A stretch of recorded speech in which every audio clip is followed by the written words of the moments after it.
So this video is particularly for people from Dubai, Gulf, the whole Gulf region, right? Qatar, Oman, Bahrain, even Saudi Arabia. And I'm talking about residents, okay?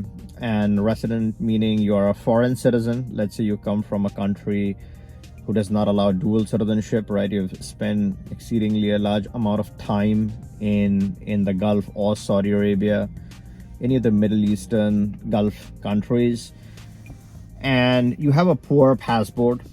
One of the biggest difference that exists today, which you didn't have in the past, let's just say 10 years ago, no one cared about what citizenship you had, what passport you hold.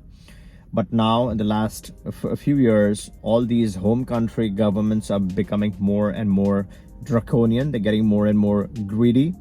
They want to extract you. Let's say they frame you, they come up with a new rule, right? And because you're subjected to their citizenship, they're taking full use of your citizenship, right? They know that there's this whole dual citizenship business going on, right? They don't like that. They don't absolutely don't like that. A lot of these countries don't even allow their citizens to hold other passports.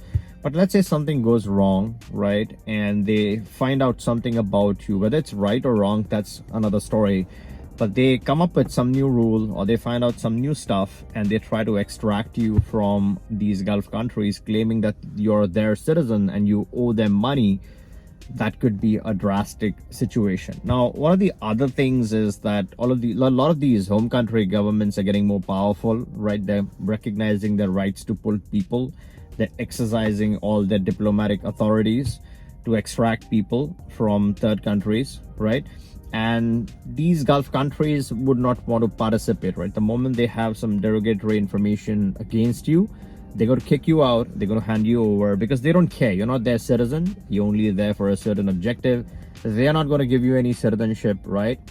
And citizenship more than ever matters today, right? It is a crucial and critical aspect of your life.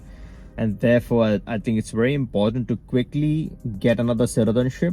So you have at least two. You want more, you want three and more. Your plan, your long-term plan B strategy. And this is what I discuss with most of my clients. How do you maximize your plan B? How do you add more citizenships, more residencies, more options in your portfolio? Because things can go wrong. And when things go wrong, you want multiple options to save yourself from any kind of situation. Right or wrong is completely irrelevant, right? Could be a gay and you could be subject to criminal prosecution. You could be incorrectly or wrongly accused, wrongly framed. I've made several videos where I've talked about this stuff, how cops have planted literally drugs in women's cars. So many women who are criminals because they drove before 2018. So the crime can be anything. Right or wrong is irrelevant. But the moment there's something detected, you could be subject to deep trouble. And that's why it's very important to add stuff. Now, some of the straightforward options for people from Gulf have been Caribbean. A lot of these Caribbean are busted now as they are controlled directly by, by Western entities, and not a favorite option for many people anymore. There's still somewhat of an option for some people who are looking for quick citizenship in certain circumstances.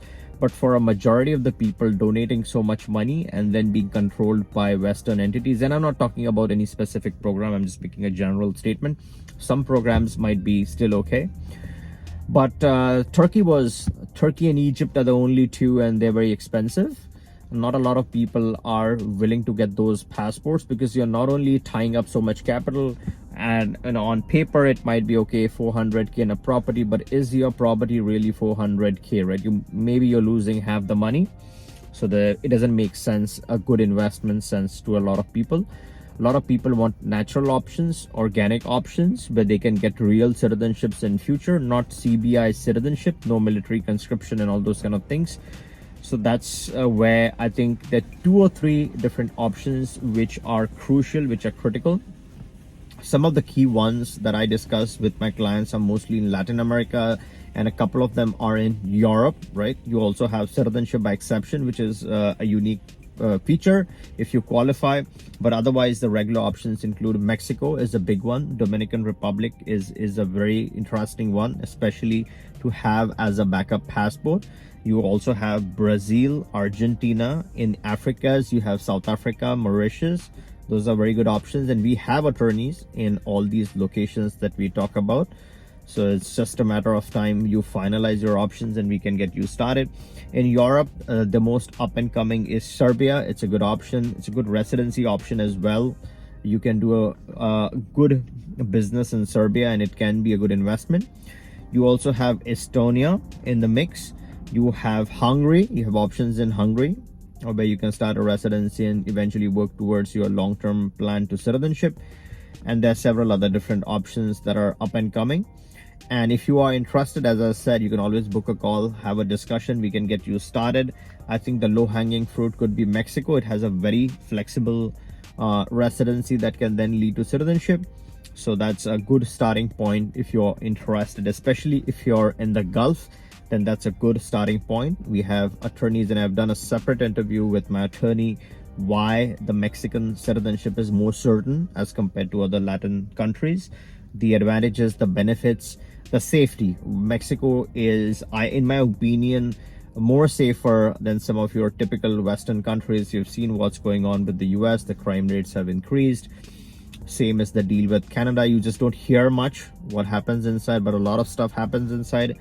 Mexico, in that sense, if you pick the right pockets, is far much more fun, far much more safer. The Mexican passport, in my opinion, is also much stronger than the American or Canadian passports. And I say that because it has the APEC feature and it also has the NAFTA feature. The NAFTA will give you all the North American access that you can ever ask for. The APEC will give you Australia, New Zealand, other different countries, 19 other countries, all the countries that truly matter. So that is all covered in the APEC. The Mexican passport itself is quite strong. So you get almost all the Middle East and some very good countries. So once you have this secured, I think you're set for life. And let's say if there's a situation with your home country, you already have this strong citizenship. If you acquire it, you can easily replace or move your residency permits over to your new citizenship. So that way you're detaching yourself from that poor, weak home country citizenship. You can keep it if you want. Now, some don't allow dual citizenship, so you can remove it from your portfolio. You can be free. You can free yourself from that country, which you have nothing to do with anyways. And then you don't have to rely upon this Gulf country for citizenship, because now you already have a good solid passport in place. And then in future, you have a lot of safety and security. And a long-term strategy or long-term plan could also be to eventually maybe even move to your country of citizenship. And I hope you like this video. If you're not subscribed to my channel, make sure to turn on the bell notification and subscribe so you don't miss out on any of my latest videos. And if you like this video, give me a thumbs up, make sure you're subbed, and catch you in the next one.